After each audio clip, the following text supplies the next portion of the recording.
In another case of let them fight, Marjorie Taylor Greene and Lauren Boebert have begun to trade words. So now let me give you some context before I go into this little cat fight, which is fun. There's a leadership fight going on in the House of Representatives. Now, Republicans did manage to, in the midterms, win back the House of Representatives, and as such, they're going to have to elect a new Speaker of the House. So there's a fight growing in this over who that next Speaker will be. Marjorie Greene wants Kevin McCarthy, but apparently Lauren Boebert is not exactly keen on that idea, and so, of course, Boebert was asked about this on the Charlie Kirk Show, who I believe was still live at America Fest. And Boebert decided to take a couple of shots at old Margie. Someone who we all respect, Marjorie Taylor Greene, says Kevin McCarthy is going to be a great speaker. I guess you'll have to ask Marjorie about that. I'm a fan of hers. I'm an admirer, but it's not something we see the same way. Lauren? Well, you know, I've been aligned with Marjorie and accused of believing a lot of the things that she believes in. I don't believe in this, just like I don't believe in Russian space lasers. Are you a hard no? Space lasers and all of this? No, I'm just saying we need to actually have an inside conversation and make sure that these promises are there. I don't. Well, you know, I don't believe in the Jewish space lasers or anything like that. No. Ooh, shots fired. Shots fired. It's so good. So look, there's some speculation here that McCarthy had won over Greene by promising to restore her committee assignments. All right, so that's a little tit for tat. You know, it's a little deal making. Okay. So now she's, you know, pushing very hard to have McCarthy as speaker. And that's fine. I don't know who, you know, Matt Gaetz or Lauren Boebert want to put up as speaker. Couldn't be anybody good, but neither is Kevin McCarthy. And so again, there's this fight going on. This little slight against Marjorie Greene did not go unnoticed. In fact, on Twitter, she hit back saying, "I've supported and donated to Lauren Boebert. President Trump has supported and donated to Lauren Boebert. Kevin McCarthy has supported and donated to Lauren Boebert. She barely came through by just 500 votes." Okay, true. And then added, "She gladly takes our money, but when she's asked, Lauren refuses to endorse President Trump. She refuses to support Kevin McCarthy. And she childishly threw me under the bus for a cheap sound bite." Well, you know who loves cheap sound bites. Nancy Pelosi's gazpacho police. I do.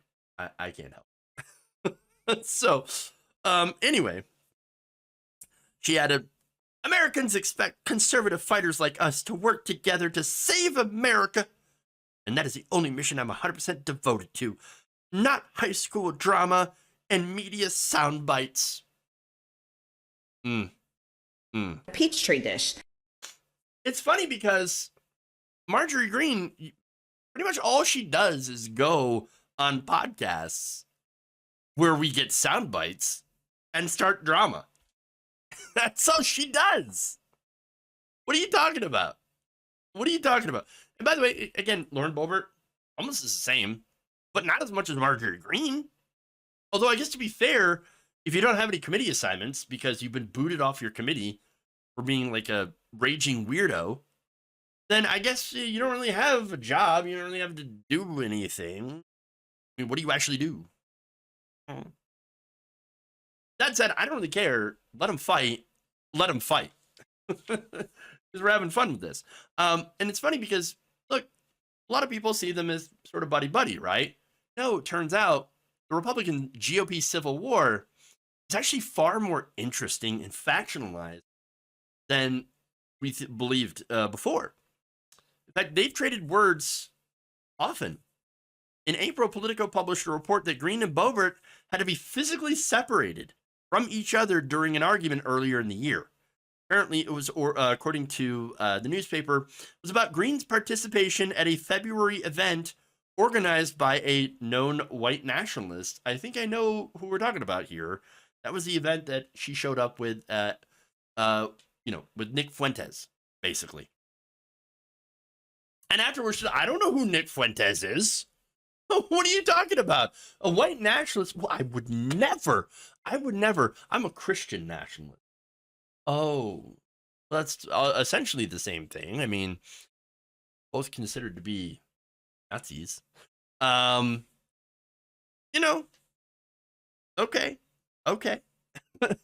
Hard to believe that she didn't actually know she was doing an event with Nick Fuentes or who Nick Fuentes is. It's weird that for some reason, all these people that meet with Nick Fuentes have no idea who Nick Fuentes is.